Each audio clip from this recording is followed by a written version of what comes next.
So Scream 7 was directed by Kevin Williamson, who previously wrote the first two Scream movies and a few other of the Scream movies and such. He's credited with creating this entire universe in a way. And in this movie, taking place sometime after the events of Scream 6, Sydney is now with her family, her loving husband, her kids and such. She has a young daughter named Tatum. And when a new Ghostface killer comes out and says, hey, I'm going to attack your daughter and such, Sydney has to fight off her demons and such while trying to help her daughter in basically trying to stop this monster. So this is a movie that I was really looking forward to for a few reasons. One, I am a big fan of the Scream franchise. I enjoy the majority of the movies. I love going back to them usually at least once a year. I love 1. 2's pretty good, 4's pretty good, 5 I really enjoy. 3 and 6 are probably my least favorite until we get to this movie, but we'll talk about it. And also, I'm aware that there was so much drama behind the scenes of this movie.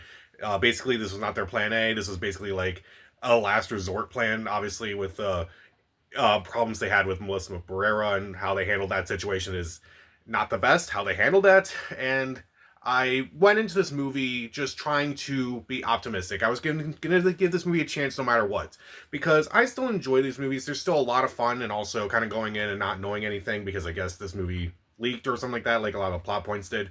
But I still went in knowing little to nothing about this movie. And if I'm being honest, I enjoyed it up into a point. And it was at that point when I kind of realized, wait a minute, a lot of this does not make sense. There's a lot about this movie that just does not work.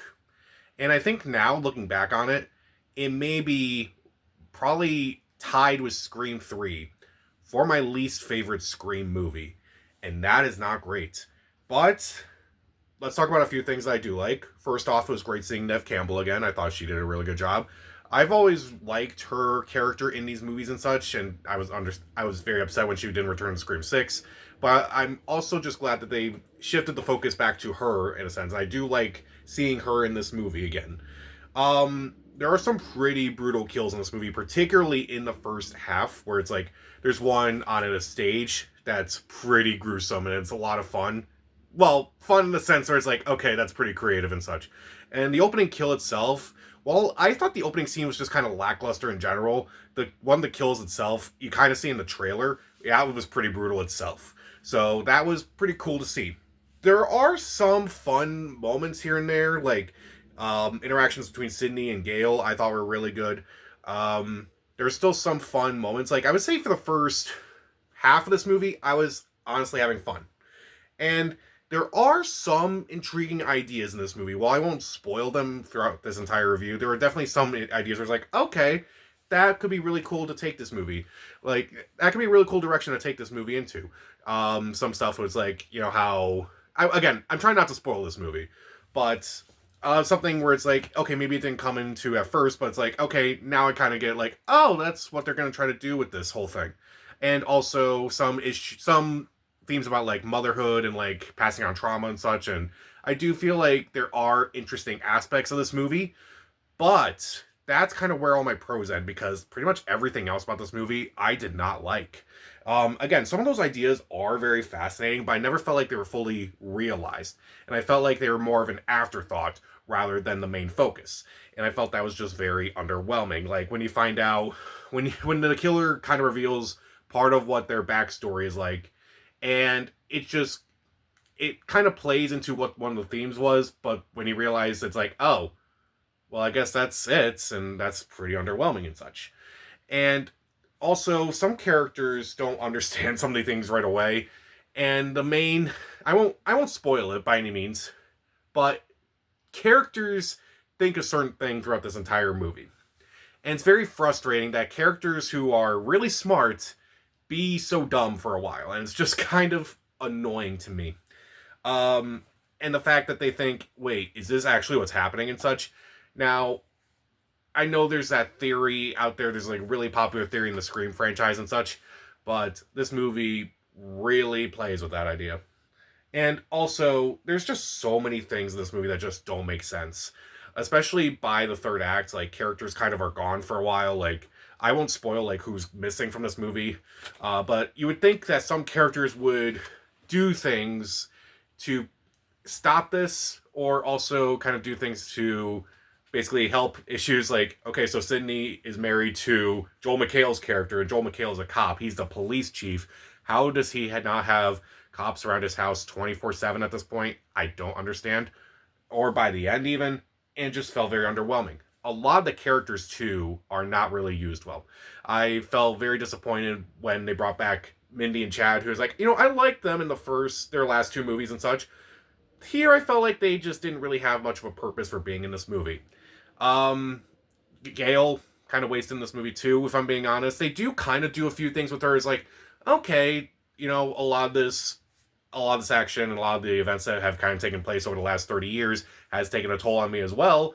But again, the movie never really dives into that.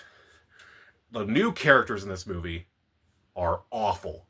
Awful. I could not care about any of the characters in this new movie.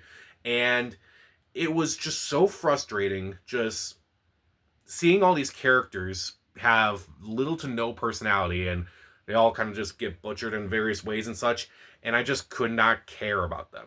I just felt like they were just disposable characters for the plots, and I just felt like they kind of deserved a little bit more than that.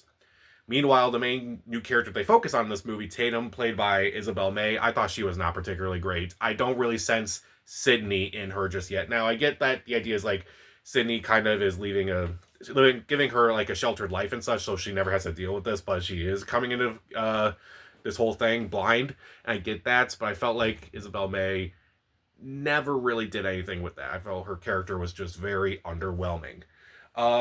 It just feels very low energy for a Scream movie.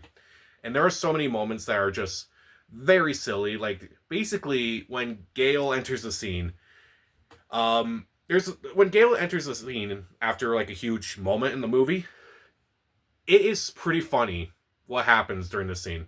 I won't spoil it, but there's a moment where it's just, I was laughing throughout. I was just laughing at that moment. I don't care how many people were in the theater. I was laughing during that scene. But it was so silly. Now, I get that the Scream movies are very silly in a way, but there is intentional humor, and then there's what they did in this movie.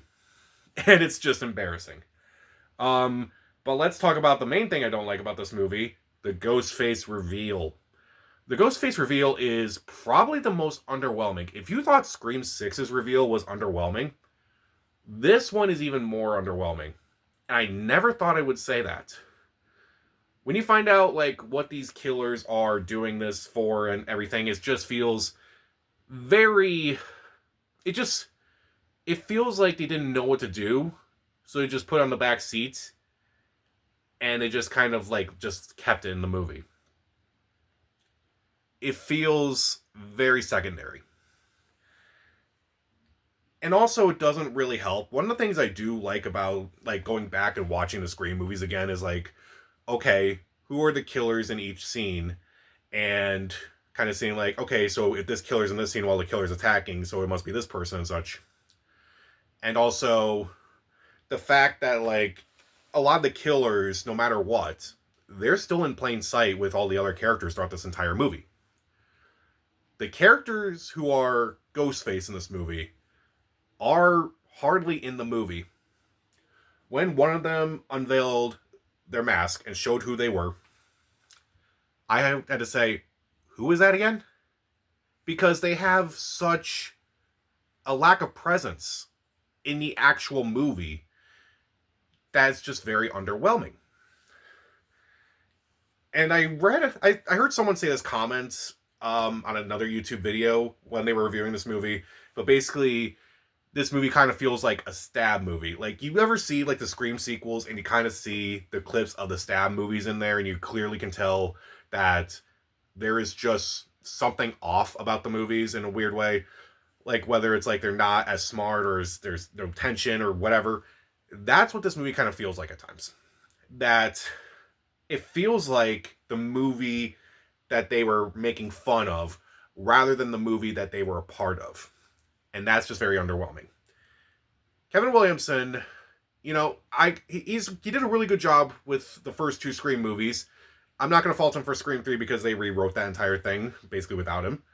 But he is not a very capable director, unfortunately.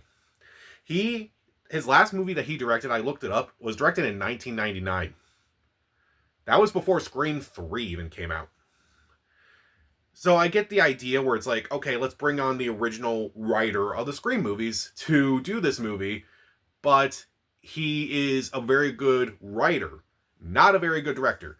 Although in this case, he didn't write a good movie either.